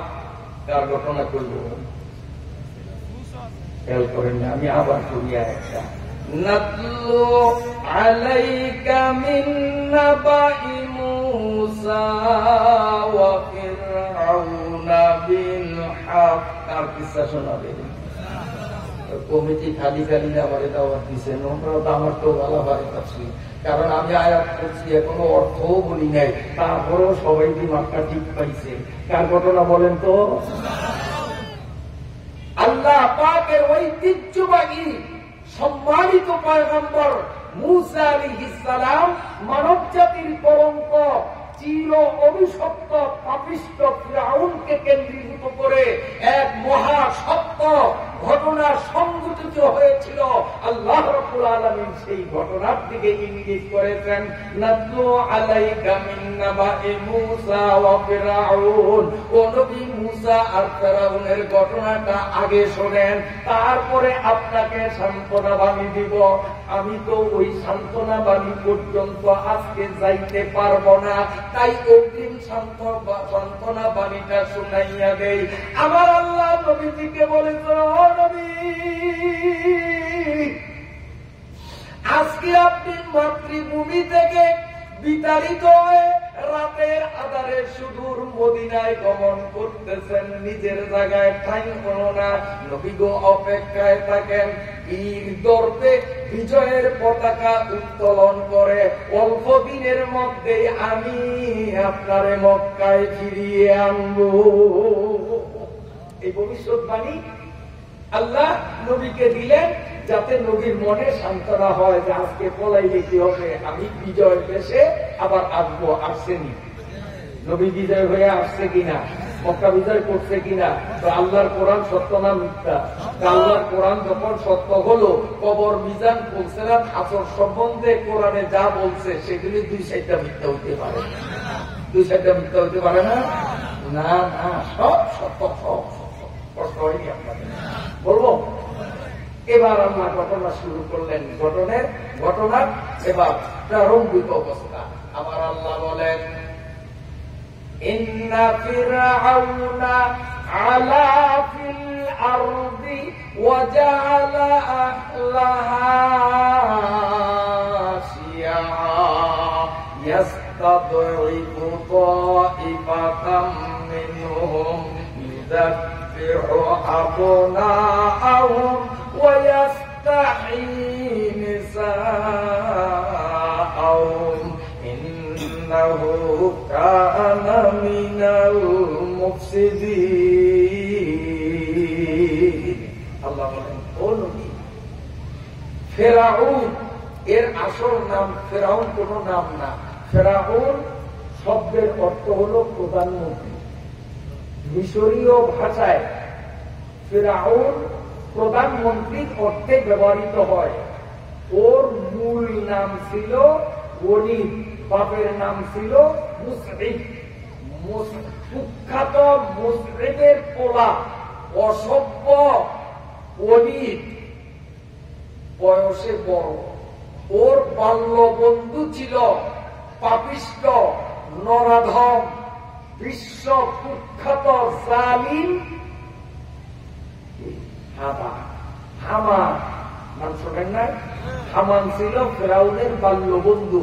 বয়সে ফেরাউন ছিল বড়, হামান নেসরা ছিল ছোট্ট, কিন্তু হামান ছিল রামবলক টাইপের বুদ্ধি কম, আর ফেরাউন এটা ছিল বুদ্ধি শুদ্ধি কম, আর হামান ছোট্ট লেগে বইটা ছিল পাটনা বুদ্ধি কম। পোলাপান পাটনা কথা বলে কি কর বুদ্ধি কর, হামান নিয়ে আসলে বুদ্ধি কর। আমার আল্লাহ বলেন ইন্না ফিরআউনা আলা ফিল আরদ, শাব্দিক অর্থ ফেরাউন এক বিশেষ ভূখণ্ডে রাজত্ব দখল করলো। তাফসীরের কিতাবের মধ্যে লেখে এই ফেরাউনিয়া সূরা হামানিয়া গুন্ডার আদিবাস ছিল ইয়ামন। হুতিরা বর্তমানে যেখান থেকে এই নরদম অসভ্য নেতানিয়াহুর দেশে বোমা মারে, এই হুতিদের রাষ্ট্রটা ছিল ফেরাউনের নিজের জন্মস্থান, হামানিয়ার জন্মস্থান। এই ইয়ামন দেশে মারাত্মক দুর্ভিক্ষ দেখা দিল, না খাইয়া বহু মানুষ মারা যাওয়ার ঘটনা ঘটল। তখন ফেরাউন আর হামান দুই সূরা পরামর্শ করল, না খাইয়া মরার চেয়ে চল আমরা দেশান্তরিত হইয়া বর্ডার পার হইয়া মিশরে চলিয়া যাই, সেইখানে রুজি রুটির ব্যবস্থা হয়তো হইতে পারে। চোরা এবার দেশান্তরিত হইয়া বর্ডার পার হইয়া যখন মিশরের মধ্যে ঢুকলো, হাঁটতে হাঁটতে ক্লান্ত শ্রান্ত অবসন্ন বদনে আর পা চলে না, ক্ষুধার জ্বালা সইতে পারে না। এমন অবস্থায় ক্ষুধার তীব্রতায় কাতর হয়ে দুইজন ভিক্ষার হাত পাচ্ছে, আমাদের আল্লাহর ওয়াস্তে কিছু খাবার দেন। এই ফেরাউন আর হামান মূলত ছিল খয়রাতির জাত, মানুষের কাছে ভিক্ষা করেছে। এই খয়রাতির পোলা খয়রাতি যখন সিংহাসনের মালিক হয়, তৎকালীন আলেম উলামা আর মুসলমানদের সাথে বেঈমানি করছে কিনা? আমার বাইরে বাবাদিরা খুব মজার আলোচনা আমি সংক্ষেপে শেষ করব। আমার আল্লাহ বলেন এই পাপিষ্ঠ ফিরআউন আর হামান মিশরে আসিয়া যার কাছে ভিক্ষার হাত প্রসারিত করে মানুষ বলে, তোরা যুবক মানুষ, তোদের ভিক্ষা দেব না। সব দরজা থেকে তারা প্রত্যাখ্যিত হয়, কোথায়ও ভিক্ষা জুটল না। পরিশেষে এক বুড়া মানুষ, মুরুব্বি, গাল ভরা দাড়ি, বয়োবৃদ্ধ, চিন্তা করলো বুড়া মানুষের মন এমনিতে নরম থাকে, চল দেখি বুড়িয়ার কাছে কিছু ভিক্ষা পাই কিনা। এই দুইটা ছোরা আসিয়া কয়, চাচা মিয়া, আমরা কয়েকদিনের ক্ষুধার তীব্র জ্বালা সইতে পারি না, আমাদেরকে আল্লাহর ওয়াস্তে ভিক্ষা স্বরূপ কিছু খাবার দেন। বুড়িয়া বলেন, ভিক্ষা কেন করো? কাজ কইরা খেতে পারো না? কয়, মুরুব্বি, কাজ করার জন্যই তো আসছি, কাজের সন্ধান মিলে না। বুড়িয়া বলেন, আমি তোমাদেরকে কাজ দেব, রাজি আছো? কয়, কি কাজ? বুড়িয়া বলেন, আমি তরকারির ব্যাপারী, এই বাজার ওই বাজার সেই বাজার তরকারি বেশি, আমার তরকারির বোঝা মাথায় বহন করিয়া বাজারে যাবা, বেচা বিক্রির পরে যা রয়ে যাবে আবার তা নিয়ে আমার বাড়িতে প্রত্যাবর্তন করবা, কিন্তু তোমাদের কোনো বেতন ভাতা দেব না, শুধু পেটে ভাতে চাকরি। এখন যখনই কইছে পেটে ভাতে বেতন দিব না, সব গরম হচ্ছে, পেটে ভাতে নিকাম করবো, আমার নিয়ে তো বুদ্ধির ঘর, এটা শক্তির দেয়, কথা কইস না।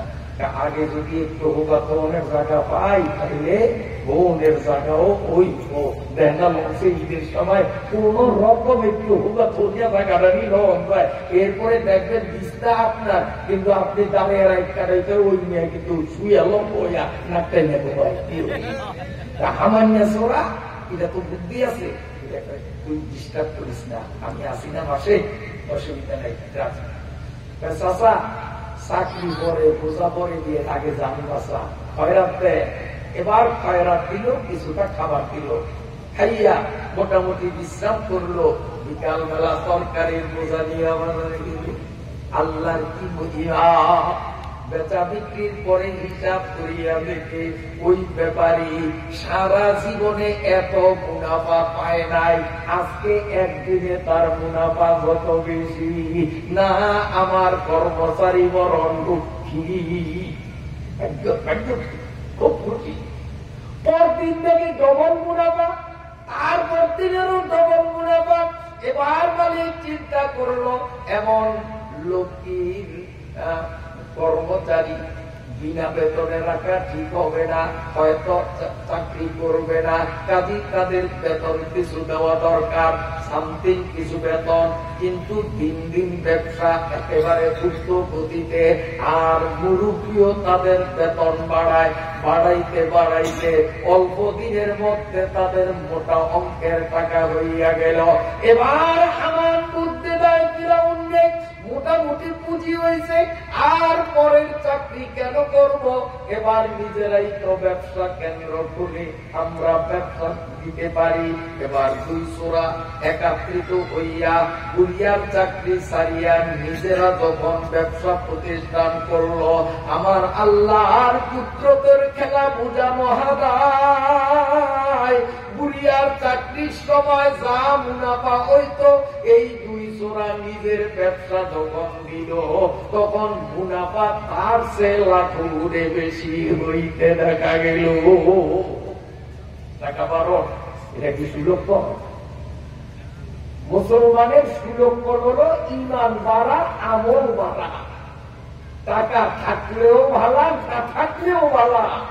টাকা বাড়াই যদি সুলক্ষণ হইত, তো পৃথিবীর মধ্যে সবচেয়ে ভাগ্যবান বুজুর্গ হইত ফেরাউনিয়া সোরা আমানিয়া গুন্ডা। কারণ ওরা বিশ্ববিখ্যাত শিল্পপতি, বিশাল অঙ্কের মালিক, বিশাল অঙ্কের মালিক হইয়া এইবার দুই সোরা বুদ্ধি করিয়া নন গভর্নমেন্ট অর্গানাইজেশন নামে একটা সেবা প্রতিষ্ঠান খুলছে, যেটাকে সংক্ষেপে বলা হয় NGO, নন গভর্নমেন্ট অর্গানাইজেশন। এই সেবামূলক বেসরকারি প্রতিষ্ঠান এই পৃথিবীতে গোড়াপত্তন করে ফেরাউনিয়া সোরা হামানিয়া গুন্ডা, ওখান থেকেই NGO ছিল। কষ্ট হয় আপনাদের? বলবো আয়াত সূরার মধ্যে কষ্ট আছে, আমি এখনো এক আয়াতে আছি, দ্বিতীয় আয়াতে ঢুকতে পারি না।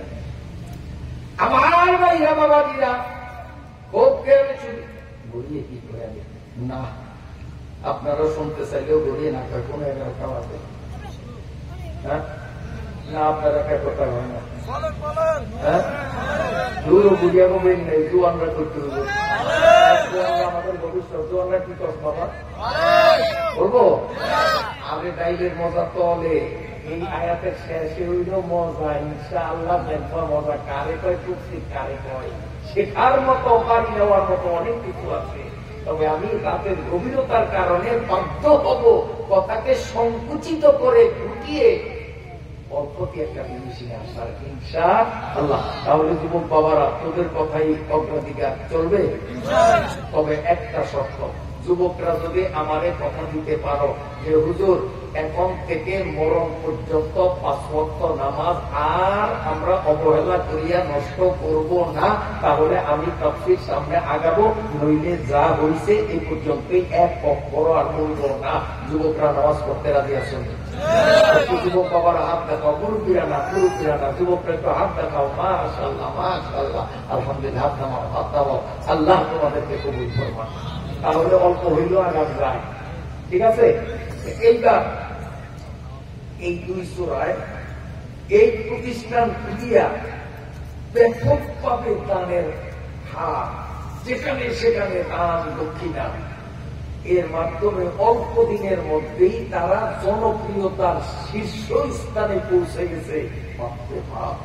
বিদেশি মানুষ এনজিও খুলিয়া আমাদের দেশে কি করতেছে, সব মানুষ তাদের জন্য পাগল।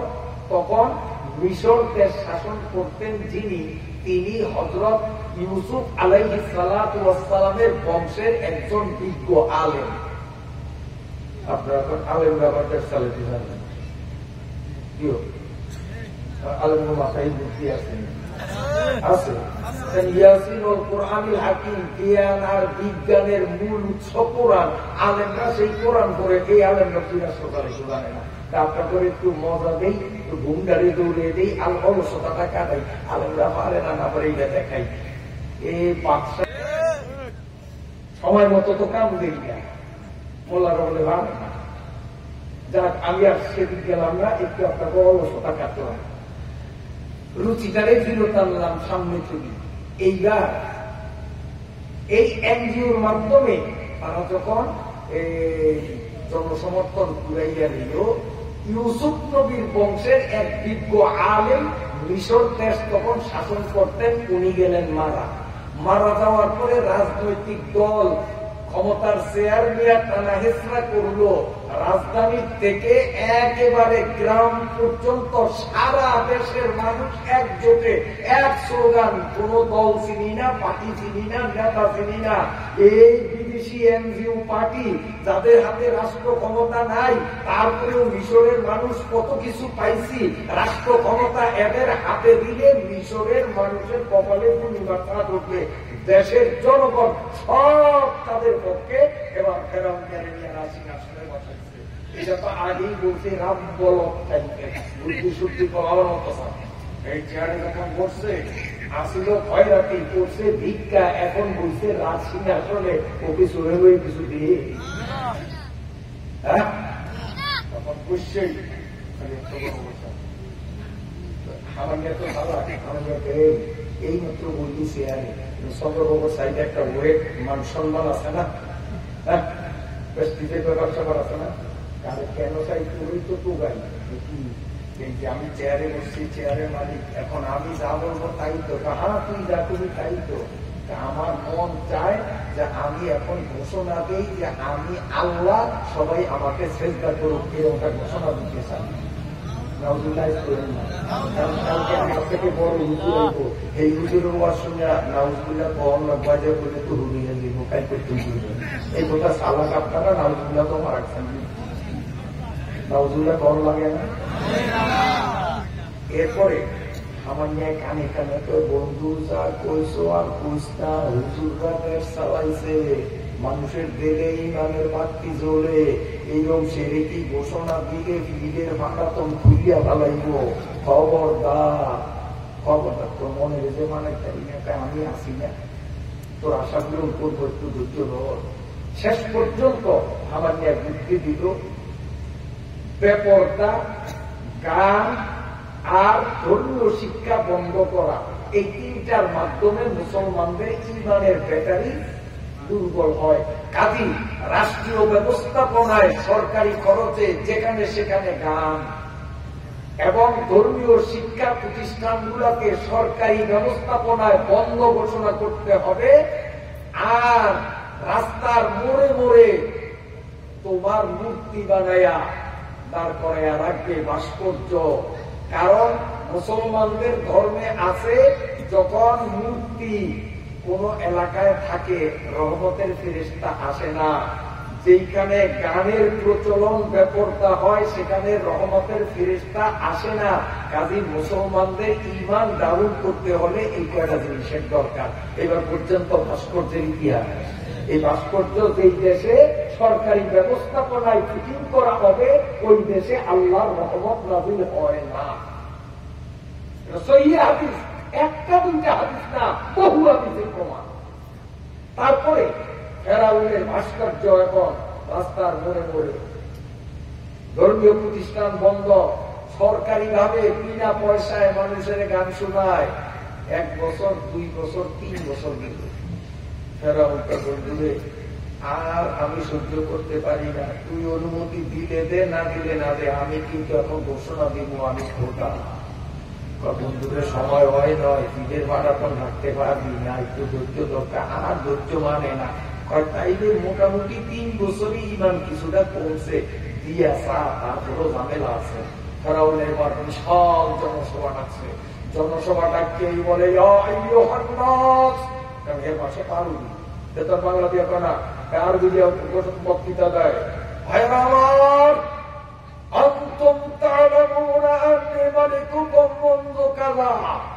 আপনারা আপনারা জানেন আমি এতদিন যাবৎ এই মিশরের রাষ্ট্রপ্রধান হিসাবে দায়িত্ব পালন করে আসছি। ওয়ালাকিন ইন্নী আতওয়াইতু আলাইকুম আমরা, ফেরাউনের ভাষা আরবি, মিশরের ভাষা আরবি, বক্তৃতাও দেয় আরবি। ইন্নী আতওয়াইতু আলাইকুম আমরা, তবে একটি সূক্ষ্ম বিষয়, গুরুত্বপূর্ণ বিষয় আমি অব্যক্ত রেখেছিলাম, গোপন রেখেছিলাম। এখন পরিবেশ অনুকূলে এসেছে, এখন মূল ঘোষণাটা দেওয়ার পরিবেশ এসেছে। ইন্নানি আনা রাব্বুকুমুল আ'লা, চিল্লে বলেন নাউযুবিল্লাহ। তাম্বিক হয়ে ফেরাউন বলে ইন্নী আনা রাব্বুকুমুল আ'লা ফাবুদুনি, আমি মিশরের প্রধানমন্ত্রী নই, আমি মিশরের মানুষের খোদা, এখন থেকে আমাকে সিজদা করো। বন্ধুরা আমার, এমন শিরকি ঘোষণা যখন দিল, গোটা ময়দানের মধ্যে থই থই করিয়া সাগরের পানির মতো উত্তাল হইয়া গেল। মানুষগুলো তখন উৎপাত শুরু করলো, মানি না, মানব না, উৎপাত শুরু করলো। তখন ফেরাউন দাঁড়াইয়া সবাইকে শান্ত করলো, ভাবছে ফেরাউন বুঝি তওবা করবে। না না, ফেরাউন বলে আমারে খোদা স্বীকার করিয়া যারা আমারে সিজদা দিবা, সরকারি সুযোগ সুবিধায় আমি তাদেরকে অনেক কিছু দেব, আর যারা আমার বিরোধিতা করবা, আমারে খোদা বলে স্বীকৃতি দিবা না, তাদের ধুকে ধুকে মরতে হবে। এইভাবে ঘোষণা দেওয়ার পরে তাফসীরের কিতাবে লেখে, মিশর দেশে দুই প্রজাতির মানুষ বাস করত। এক বংশীয় লোকদের বলা হতো সিপ্তি, আর এক বংশীয় লোকদের বলা হতো কিপ্তি। সিপ্তি বংশের মানুষগুলো নারে তাকবীরের স্লোগানে আকাশ পাতাল মুখরিত করে বলছে, শিরিক মানি না, মানব না, মানি না, মানব না। আর কিপ্তি গোত্রের মানুষগুলো সরকারি সুবিধা পাওয়ার লোভে পড়িয়া ফেরাউনরে সিজদা দিল। আমার বাইরে সিপ্তিরা যখন কিপ্তিরা সিজদা দিল, আর সিপ্তিরা যখন সিজদা দেয় না, বরং গণ আন্দোলনে ময়দান গরম করলো, বিপ্লবের আগুন ছড়াইয়া দিল। আমার আল্লাহ বলেন, ওয়াজাআলা আহলাহা, আল্লাহ বলেন তাৎক্ষণিক ফেরাউন তার বাহিনী দিয়া উপস্থিত জনতাকে কয়েকটা দলে ভাগ করছে। তাফসীরের কিতাবে লেখে কয়েকটা দল মানে তিনটা দল। যারা ফেরাউনরে খোদা মানছে এদের একটা দল, এদের পুরস্কৃত করলো। আর যারা ফেরাউনরে খোদা মানে নাই, এই মানুষগুলোর মধ্যে আলেম উলামা, পীর বুজুর্গ, বক্তা, এদের একটা দল। আর গ্রামের সাধারণ মুসলমান যারা আলেম না, তাদের একটা দল। সর্বমোট তিনটা দল। ওয়াজাআলা আহলাহা, ফেরাউন তিন দলে বিভক্ত করিয়া এইবার তিন জায়গায় তিনটা স্টেজ বানাইল। সর্বপ্রথম আলেমদের স্টেজে যাইয়া বলতে লাগলো, এ হুজুররা, আমি মানুষ, মানুষ কোনদিন প্রভু হইতে পারে না, আল্লাহ হইতে পারে না, আপনাদের কথা সত্য, কিন্তু আমি দম্ভ করে যখন একটা ঘোষণা দিলাম, মরার পরে পাশা দিয়া আজ্ঞাওয়ালা বাসায় যাও, সেইটা বাতিল কথা। এখন প্রেস্টিজের ব্যাপার, মান সম্মানের ব্যাপার। আমি ঘোষণা দিছি, সংসদে বসিয়া, রাজ ক্ষমতায় বসিয়া আমি যা খুশি তা করব, মরার পরে যা হওয়ার তা হোক। আপনারা হুজুর মানুষ মসজিদ মাদ্রাসায় ওয়াজ নিয়ে ব্যস্ত থাকেন, আপনারা এদিক রাজপথে আন্দোলন করবেন না, গোপনে গোপনে আপনাদের মাল ধরাইয়া দেব। সবাই বলি নাউযুবিল্লাহ। হক্কানি আলেম ওলামারা বলবেন, ঘুষ খাইয়া আমরা এইভাবে শিরকের সমর্থন করতে পারি না। সমস্ত আলেমরা যখন বজ্রকণ্ঠে শিরকের বিরুদ্ধে স্লোগান দিল, সাথে সাথে পাপিষ্ঠ ফেরাউন তার বাহিনীর মাধ্যমে অনেকগুলো শুকনা কাঠ একত্রিত করে পেট্রোল ডালিয়া দিয়া আগুন ধরাইয়া দিল।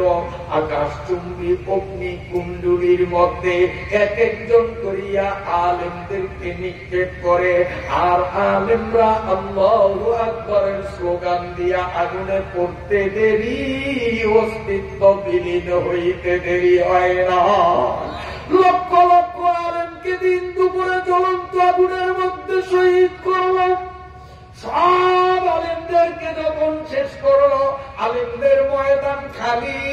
এবার পাপিষ্ঠ ফেরাউন সাধারণ মুসলমানদের মঞ্চে আসিয়া বলে, ও মুসলমানরা দেখো, যারা আমারে কথা মানছে তাদের কত সম্মানে ভূষিত করলাম, আর তোমাদের হুজুররা আমারে মানে নয়, তাদের কি ভয়াবহ পরিণতি হয়েছে। এখন সিদ্ধান্ত তোমাদের, আমারে খোদা মারিয়া সেজদা দাও, কপাল খুলবে, নইলে তোমাদের হুজুরদের মতো তোমাদেরও আগুনে পোড়াইয়া দিব। সমস্ত মাস্টার, ছাত্র, মূর্খ, জেলে, চাষি, সাধারণ মানুষগুলো স্লোগান দিল, ও ফেরাউন, যে আলেমদের দিলের মধ্যে আল্লাহর এলেম, আল্লাহর নবীর কথা এলেন, সেই মানুষগুলো যদিও হকের পক্ষে থাকতে গিয়া আগুনের মধ্যে ঝাঁপ দিয়া প্রাণ উৎসর্গ করতে পারেন, আমরা মূর্খ মানুষগুলো আলেমদের পক্ষে আসি, আলেমদের পক্ষে থাকিয়া আগুনে জ্বলতে আমরা দ্বিধাবোধ করব না। আর আমাদের বাংলাদেশে একদল ভণ্ডরা, তারা বলে তবলিগে আলেম লাগবে না। এগুলো ফেরাউনের সেলা, কারণ ফেরাউন বলছে আলেম লাগবে না। কিন্তু বনি ইসরায়েল মুসলমানরা, সিপ্তি গোত্রের মুসলমানরা বলেন, আমরা আলেমদের পক্ষে আছি, আলেমদের পক্ষে থাকতে গিয়া আলেমরা যেমন শহীদ হয়েছেন, আমরাও শহীদ হইতে রাজি, তবুও শিরকের পক্ষে, বাতিলের পক্ষে থাকবো না।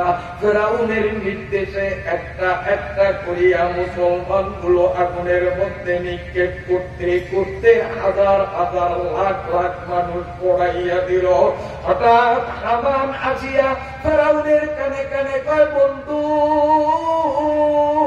মানুষগুলো আগুনে ফালাও, সেকেন্ডের মধ্যে মরিয়া যায়, কষ্ট পায় না। আমার মন চায় এভাবে আগুনে আর ফলাইও না, এদের জীবিত রাখো, না খাওয়াইয়া রাখবো, গাদার মতো পরিশ্রম করাইব, অসুস্থ হইলে চিকিৎসা দেব না, এবং এদের শিক্ষা দীক্ষার কোন সুযোগ দেব না, তিলে তিলে তিলে তিলে মারব। কাজী ফেরাউন হামানের বুদ্ধি নিয়ে আগুনে পালানো বন্ধ করলো। আমার আল্লাহ তাই বলেন, ওয়াজা ওয়াজা আলা আখলাহা শিয়া ইয়াস্তাদরিবু তাইফাতাম মিনহুম। আল্লাহ বলেন, এই তিন দলের একদল তো ফেরাউনরে খোদা মানলো, আরেক দল আলেম আগুনে মরলো, বহু সংখ্যক মুসলমান মরলো, অল্প কিছু মুসলমান যারা জীবিত রয়ে গেছে, আমার আল্লাহ বলেন, এদেরকে পদে পদে ধুকে ধুকে মরার পথ উন্মুক্ত করিয়া দিল। সারাদিন কাজ করায় বেতন দেয় না, পেট করা খাবার দেয় না, শীতের দিনে শীতের পোশাক দেয় না, ঠিক মতো গোসল করতে দেয় না। আরে মুসলমানদের উপরে কি নির্যাতন, কি অভিশাপ, কি দুঃখ আর বঞ্চনা, বঞ্চনার স্টিম রোলার চালাইয়া দিতেছে। এইভাবে যুগের পরে যুগ, যুগের পরে যুগ মুসলমান নির্যাতন সহ্য করছে, তারপরেও মুসলমান হকের পথ ছাড়ে না।